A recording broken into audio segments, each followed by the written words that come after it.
Hello అండి, welcome to SS వంటలు ఎండు పూజలు. ఈరోజు వీడియో వచ్చేసి ఉసిరికాయ నిల్వ పచ్చడి. ఇది 1 ఇయర్ వరకు కూడా నిల్వ ఎలా ఉంటుంది ఏంటి, కలర్ కూడా మారకుండా ఎలా ఉంటుంది ఏంటనేది చూద్దాము. ఇది వేడివేడి అన్నంలో కొంచెం ఆయిల్ వేసుకొని లేదా నెయ్యి ఎవరి ఇష్టం వాళ్ళు అలా వేసేసుకొని తిన్నారంటే చాలా బాగుంటుంది టేస్ట్ కూడా. ఇది ఎలా ఏంటి దీని వివరాలన్నీ ఇప్పుడు మనం మిస్ కాకుండా చూసేయండి. అందుకోసము 1 కేజీ ఉసిరికాయలని మంచిగా కడిగి ఆరబెట్టి తుడిసి ఈ విధంగా పక్కన పెట్టేసుకోవాలి. తర్వాత స్టవ్ మీద గిన్నె పెట్టేసుకొని అందులో 250 ml ఆయిల్ పోసుకోవాలి. కేజీకి 250 ml అండి. 250 అంటే పావు కిలో ఆయిల్ వేసేసుకొని అది కొంచెం కాగాక ఒక 2 స్పూన్లు జీలకర్ర వేసేసుకోండి. తర్వాత ఇంగువ వేసేసుకొని కొద్దిగా పసుపు వేసేసుకొని ఇప్పుడు వెల్లుల్లిపాయలు కొంచెం ఎక్కువే పడతాయి. కచ్చాపచ్చగా ఒక గడ్డ తీసుకొని దాన్ని కచ్చాపచ్చగా చేసేసుకొని అందులో వేసుకున్న తర్వాత మనం కడిగి ఆరబెట్టుకున్న ఉసిరికాయలను అందులో వేసేసి ఒకసారి ఈ విధంగా కలిపేసుకోండి.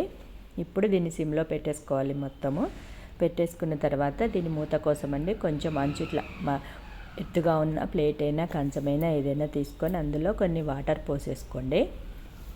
ఇది ఎందుకంటే కింద మనకు ఉసిరికాయలు అస్సలు మాడవండి, తొందరలో ఉడుకుతుంది. ఇది ఒక చిట్కా కూడా అనుకోవచ్చు. ఇందులో ఇప్పుడు 200 గ్రామ్స్ సాల్ట్ వేసేసుకోండి. ఇలా సాల్ట్ వేసేసుకొని మరొకసారి కలిపేసుకోండి. ఇలా కలుపుకున్న తర్వాత మరొకసారి ఆ ప్లేట్ని, వాటర్ ఉన్న ప్లేట్ని దీనిపైన మూత పెట్టేసుకోండి. ఈ విధంగా ఒక 3-4 టైమ్స్ మనము కలుపుతూ ఉండాలి. అప్పుడు కాయలన్నీ కూడా ఒకే విధంగా ఉడుకుతాయి. చూసారు కదా, ఇలా కొంచెం మగ్గుతూ మనకు కలర్ చేంజ్ అవుతుంది. మరొకసారి మూత పెట్టేసుకొని ఇలా మధ్యలో చూసుకుంటూ ఒకసారి చెక్ చేసుకోవాలి. ఇలా ఫోర్క్తో చెక్ చేసుకుంటే కొంచెం ఊడిపోతే మనకు తెలిసిపోతుంది.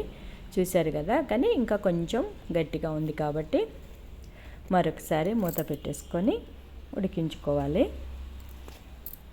ఈ విధంగా మనం చెక్ చేసుకుంటూ మెత్తగా అయ్యేంత వరకు ఉడికించుకోవాలి. నా ఛానల్ని ఫస్ట్ సారి చూసే వాళ్ళైతే సబ్స్క్రైబ్ చేసుకోండి. అదేవిధంగా పక్కనున్న బెల్ ఐకాన్ని క్లిక్ చేస్తే మీకు నోటిఫికేషన్స్ వస్తాయి. నేను ఏ వీడియో పెట్టినా కూడా మీరు చూడొచ్చు. అదేవిధంగా కామెంట్ చేయటం, లైక్ చేయటం మాత్రం మర్చిపోవద్దండి. చూసారు కదా, ఈ విధంగా ఒకసారి చెక్ చేసుకుంటే ఇంకో కొద్దిగా ఒక 2 మినిట్స్ అయితే అయిపోతుంది. ఇలా ఓకేనండి. చూశారు కదా, ఈ విధంగా నూనె అంతా పైకి వచ్చేసి మొత్తం కలర్ చేంజ్ అవుతుంది. ఇప్పుడు దీన్ని ఒకసారి కలిపితే మనకు కలుపుతున్నప్పుడే ముక్కలన్నీ ఊడిపోతుంటాయి.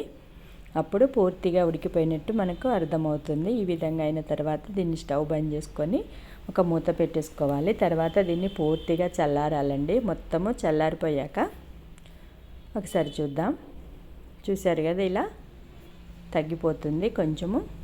ఇప్పుడు దీంట్లో ఆవపిండి అండి. నేను ముందుగానే ఆవపిండిని స్టోర్ చేసి పెట్టుకుంటాను. ఆ పిండిని ఒక 2 స్పూన్లు వేసేసుకోవాలి. తర్వాత మెంతులు కూడా అండి. మెంతులు మనం దోరగా వేయించేసుకొని ఈ విధంగా పౌడర్ చేసుకొని ఫ్రిడ్జ్లో పెట్టుకోండి. మనకు 1 వీక్ 2 వీక్ వరకు కూడా సరిపంత చేసుకోవచ్చు.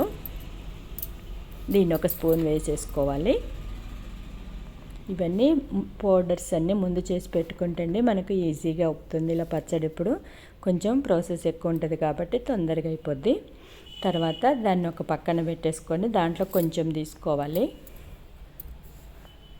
మనకు ఒక 10 డేస్ వరకు సరిపోయేంత తీసుకొని దాంట్లో సరిపడా కారం వేసేసుకోవాలి. మనం తినే కారాన్ని బట్టి వేసేసుకొని కొంచెం నిమ్మకాయ పిండుకోవాలండి. ఇలా నిమ్మకాయ పిండేసుకుంటే చాలా బాగుంటుంది టేస్ట్ కూడా. చూసారు కదా, ఇలా ఎప్పటికప్పుడు మనకు ఎంత కావాలంతా కొద్దిగా కలుపుకుంటూ తీసుకొని మిగతాది మనం ఈ విధంగా ఒక సీసాలో స్టోర్ చేసుకోవాలి.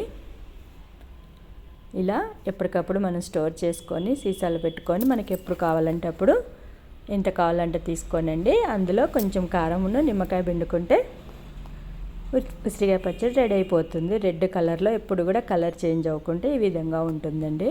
మీకు నచ్చిందండి వీడియో? నచ్చితే లైక్ చేయండి, షేర్ చేయండి, సబ్స్క్రైబ్ చేసుకోండి.